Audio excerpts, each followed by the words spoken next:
good to be shooting videos back against the orange wall again. Hey guys, it's Carl, and this is actually one of my first TV reviews of the year, and the main reason for doing this one, typically when people ask what TVs I recommend, it's tough because I have a bunch of really expensive TVs at home. I'm decked out with OLEDs, really expensive short throw 4K projectors.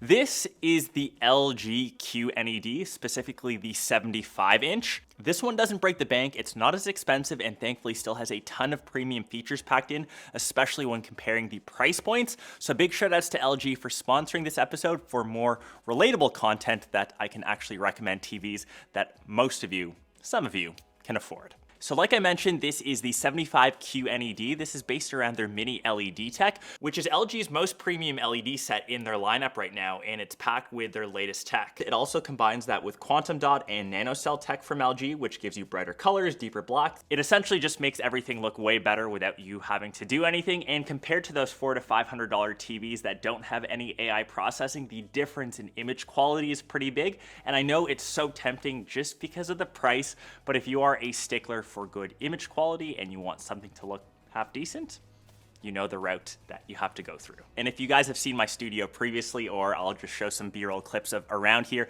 you can see just massive windows everywhere. It's incredibly bright. I don't even use my OLED anymore during the day, and while I'm here at the studio playing games, watching some content during the day, this is the panel I use solely because the reflection or the glare isn't as bad. So quickly through the design, and because this is one of the first TVs that I've reviewed this year, I almost forgot how large 75 inches are, especially when you consider the size of the box, so definitely need two people to set it up. And what I love about this TV is how flush or even the entire width is. People rave about OLEDs or other TVs in general, how thin they are, but that's typically just 2/3 of the panel, and when you look down on the bottom third, there's typically this giant wedge on the back, so even if you wall mount that, it will still stick out as much or as thick as that bottom wedge is, which actually makes this ideal for wall mounting. It does have a VESA mount option. You do need 400 by 400. I couldn't do that to the orange wall, and I do just have that mounted on this little TV stand.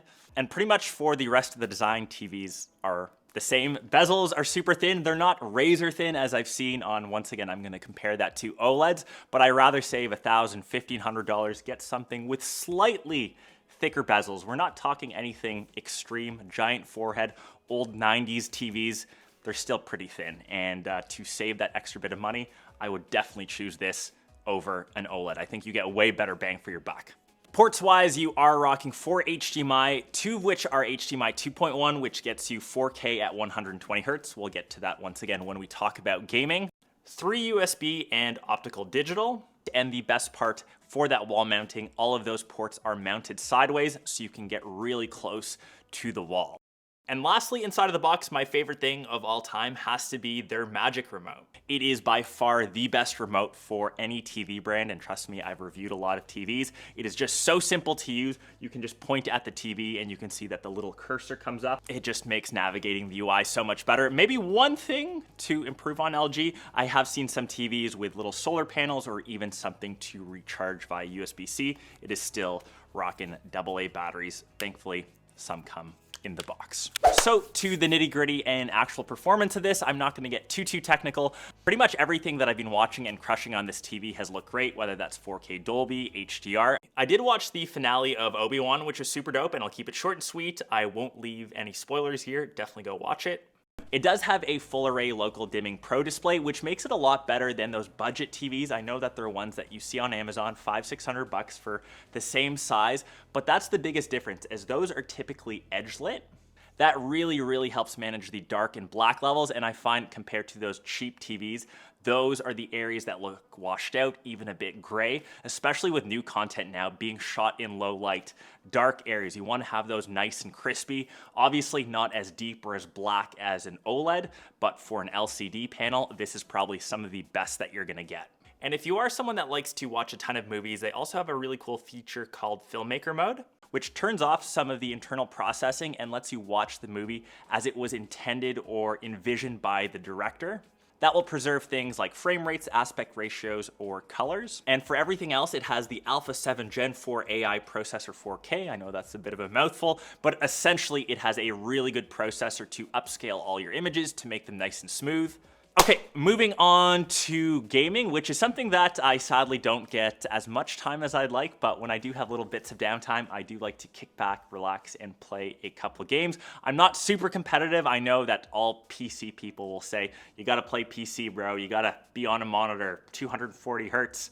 For the casual gamer, or someone that's just a bit more chill, doesn't have a dedicated gaming setup, still wants to rock some really good gameplay, especially for next-gen consoles. So if you are Team PS5, I think a lot of you know I am a pretty big Xbox guy, so I am rocking Xbox Series X.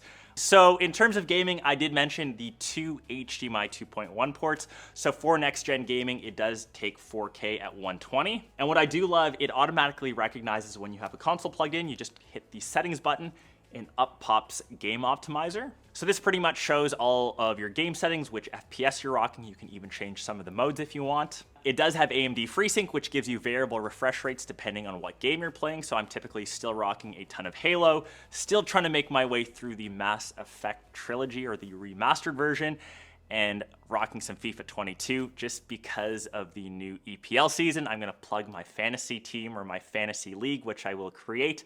I know that we have an earlier season, World Cup in Qatar this winter. Who else is stoked? Getting off track again. This TV is honestly great for gaming. It's one of the main reasons why I stick to LG TVs for gaming, because of that Game Optimizer, because of that high refresh rate. I'm not saying that this is the best setup. TVs have come a far way. The best experience and best performance you'll get is still over on PC. PC bros, you can relax now. It's still a really good option though. For sound options, it sounds decent out of the box. I still recommend most people for their main TV to hook it up to some sort of sound system, whether that's a sound bar, having surround sound, whatever your jam is. Like I said, it does sound half decent. I will leave some of my favorite speakers or sound bars listed down below, and I think that pretty much wraps up my first TV review of the year. So of course, if you're interested in the QNED, links down below. Let me know your thoughts. Are you team OLED? Are you team LCD? I know this is just so much more affordable, and I know it's so tempting to get sucked into those cheap $400 to $500 TVs, but if you're at that option to spend a bit more and you want some really good quality without, of course, breaking the bank all the way up to what you've got over on OLEDs, or even one of those short throw projector 4K things that cost thousands and thousands of dollars, I think this hits a really sweet price point. So I hope you guys enjoyed this one, and I think that's pretty much it. I will catch the rest of you in one of my next vids. Peace.